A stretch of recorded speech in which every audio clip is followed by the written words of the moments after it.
Well, now I'd like to turn to Mr. Clark Kooning, MMR, for the Banta Model build along. Clark, welcome. Oh, howdy. Okay, after that, this is like slow paced.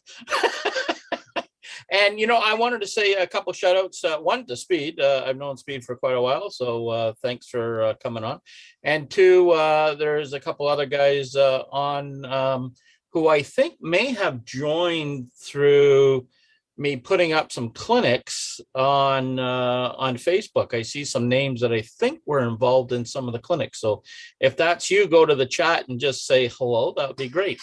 Also, a friend of mine from California, who is actually a Canadian. Peter, how are you? Good to see you on the chat. And we'll go to the clinic, if I can get to it. All right, so this is part 5 already. Can't believe it's part 5 of the Banta warehouse. Hopefully we're going to wrap this up completely next week and we'll go from there. Hopefully these slides are in order. For some reason, PowerPoint seems to want to play Tetris with some of these slides. So anyway, the Banta models that we've been working on is the warehouse. So you can, this one is being done in HO, but you can get it in HO, SO, G, and F. And as I mentioned previously on other clinics, but for those maybe just turning in for the first time, this is a little different laser kit. It's actually got a base of either plywood or MDF. And then you overlay individual boards over the base to create the board-on-board look. Okay, so when we last left our modeler, we were talking about doors. Now, I showed this picture and Phil at home jumped up and down and says, well, look, you got splits in these boards. How would it attach to the frame? Okay. So I took that heart. But anyway, it actually will fit on the inside. Now, if you don't place it properly, you're going to get this gap. Now, we haven't put the floor in for the deck yet, so we got to take that consideration. So just keep the doors off to the side for the moment. As I said, Phil called me out on the doors, so I changed it and made them all one piece instead of split pieces, so that I would make it look like more prototype. Okay, Phil, I did that. Now, per the instructions, it was sort of vertical planking out, and I wanted to change that. I went for more of a horizontal planking. Now, that did create some other issues, such as in the doorways. So what I had to do was cut and fit pieces to go into the doorway. Now, I'm not going to really have a large opening in the door, so I didn't need to go that far in, and we'll have some boxes and barrels in the front, so it will hide sort of the remaining of the floor. But you do have to go in to all the openings with the decking. And then when you do glue it in, you'll see it fits nice and snug and properly because you've got the decking in. Now, again, you don't want to hide or come over this slot up here, because that's where that overhead porch for the deck is going to still fit. So we have to be careful of that. I carried on and put in some trim that covers up that gap. Remember, we have 2 pieces here, so I just put in the trim as per the instructions. I made sure I used my square to make sure it was nice and level, and then I just cut them off. Now, I tested them, make sure that the roof would still fit and everything, and sanded where it was appropriate. Okay. So this week it takes a little more planning again, because we're going to be handing that model, and I talked about this last week. So I'm trying to keep the delicate stuff towards the end. So we should do is talk about windows and doors. Again, now these are laser board. They're not wood. It's almost like a cardboard but not. And I forget the actual term. Fran or one of the guys actually, or I don't know, Bill's on, well, actually could probably describe it at the end of the clinic, but it's kind of neat stuff. And the nice thing about it is when you're using laser board compared to wood, wood has a grain, and you see the grain sometimes running in the opposite direction of where it really should on a window or door. So with this, there's no grain. Now, I like to do everything in sort of the carrier sheet so I don't lose the part. And because they are fairly small, and it's also much easier to deal with. So I stain them just like we did before with some of that driftwood stain from Hunterline. And then I painted a little bit of the green on to fit in with the whole coloring of the structure that I've been following. So again, you have a frame, you have the door sort of decorative piece, and then you have the main door. Now, you want to make sure that when you go to put this decorative piece onto the door backing, you have this lined up. It's very easy to flip that over, and that cross piece would actually be up here, but you gotta need to be in the section where it's supposed to go. So a little tip there. Okay.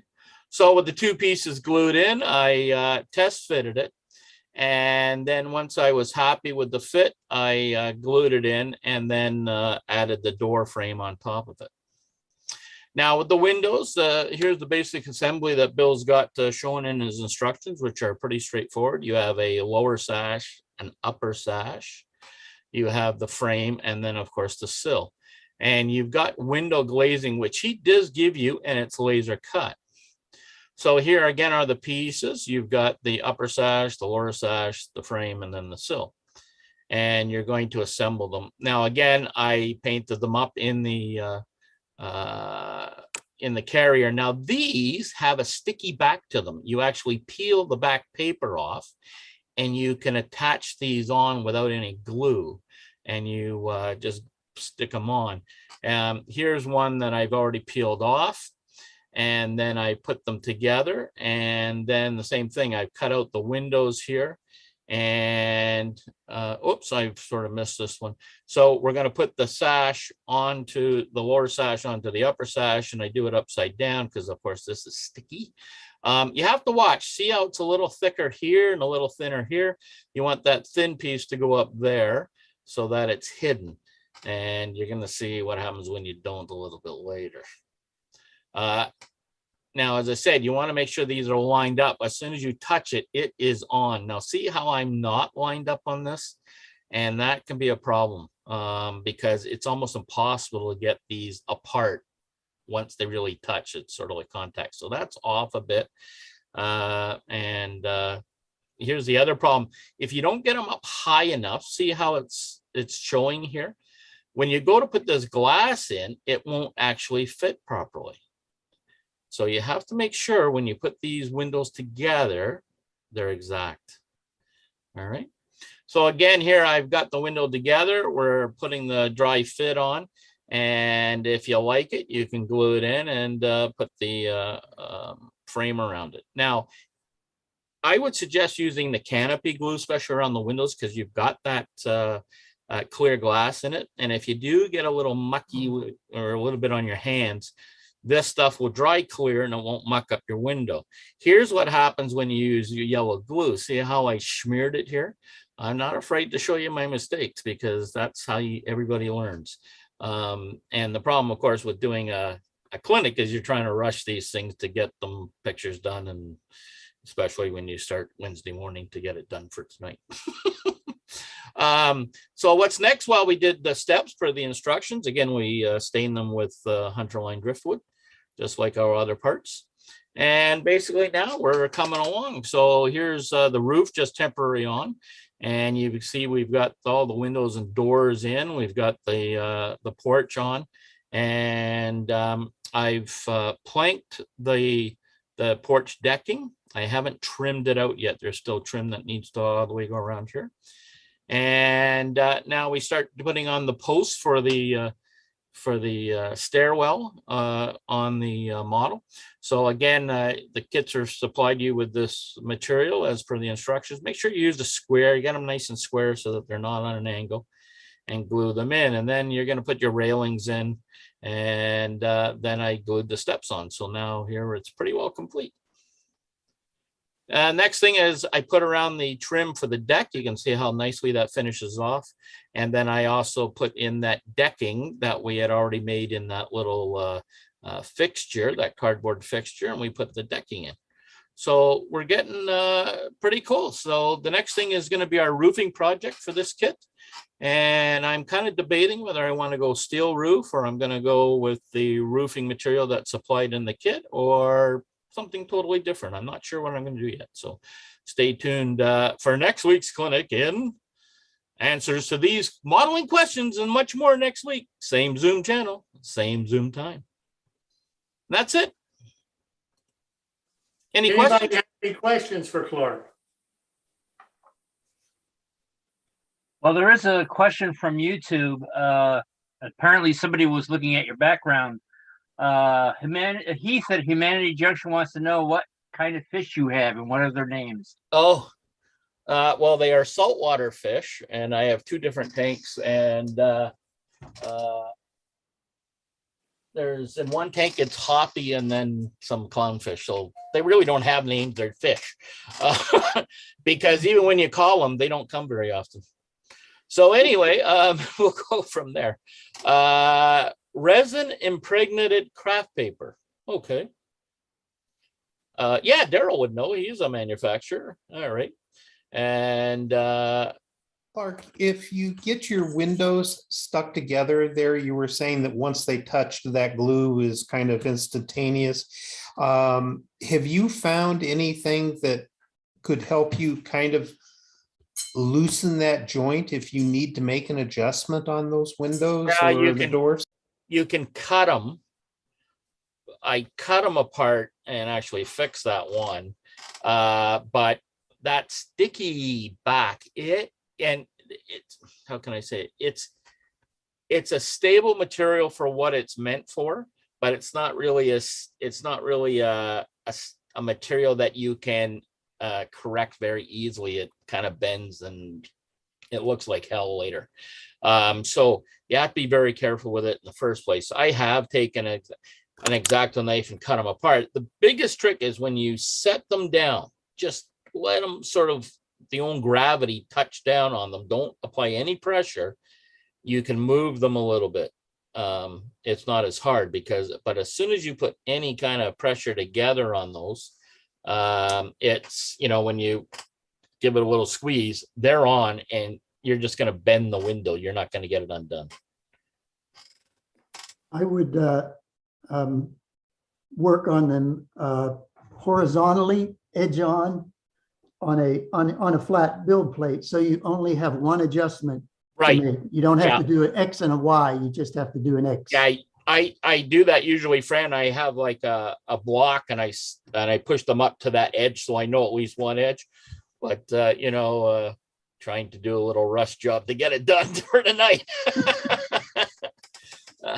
That's all anyway, that was my own fault. But yeah, you just have to. But that's good. I want people to see that even the so-called experts, that and $1 will get me not even a cup of coffee. You can make errors and you can fix them.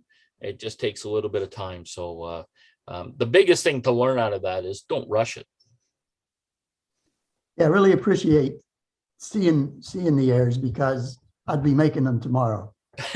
Well, hopefully not now. Yeah. But that's part of this whole process. I mean, like when you talked about your clinics and stuff, I think that's one of the things that that little heads up so that people are trying it maybe for the first time will go, ooh, I remember what he said. Don't, push them down. So, and I think that's what this whole thing about model railroading, sharing, and this program is all about. So it's all good. Any other questions? Yeah, Clark, this is Jeff. I just wanted to add your suggestion of priming this kit is very good. I did a little experimenting on just painting straight onto the wood and was very disappointed. Went back and primed it and got a much better result. Yeah, it how can I say it? That little bit of stain gives you a little bit of tooth, but it also prevents that next color from seeping in as far. Yep. Does that make any sense to you? Exactly. That was Yeah. exactly the issue with the paint. Whatever this wood is, it really likes to soak up the paint and Yeah. giving a light coat of just, hobby primer. I really like Tamiya primer because it's so Right. light. Made a huge difference. Good Yeah. tip. Yeah. Oh, you're welcome, sir. What kind of primer did you use? I'm using Tamiya spray primer. I also do model airplanes, model cars, and discovered it from that. And I like it because it's very fine pigment and it sprays on very light and very evenly. I do use Krylon and those primers for some things, but on a fine model, I find that the Tamiya primer is excellent. No drips, no runs, very fine, very smooth coat, and dries very quickly. Sounds like a baseball Right. team I knew. Yeah. Yeah, I have been using this gray automotive primer that one of the guys on here suggested, and it's been great. I've bought all kinds of it. So Pat Rivard is probably laughing, but yeah, so I like it. And I learned that years ago from the guys at Barn Mills. They always say to spray their models with this light gray, and they were using the cheapest paint from Walmart. But now they've, the brands change and they take over their own paints, or it's different paint now, and it's got a lot more pigment in it, and therefore it kind of isn't the same. Pat's got the El Cheapo French version of it up. So I've had all right. very, very good luck doing basswood on cars and like the Ambroid cars and the labels. And that's just the clear Yes. flat finish. Yes. Because it's got very, very fine. I know it's got particles in it that give it the matte finish, but they're very, very finely ground pigment. Is to be translucent, but they really form more of a sealer than an actual paint. And I've had very good luck with that, even going over them with Hunter line stains afterwards, because it gives you a very uniform surface to work on. Have good luck with that flat finish. Krylon, or there's some cheaper versions too.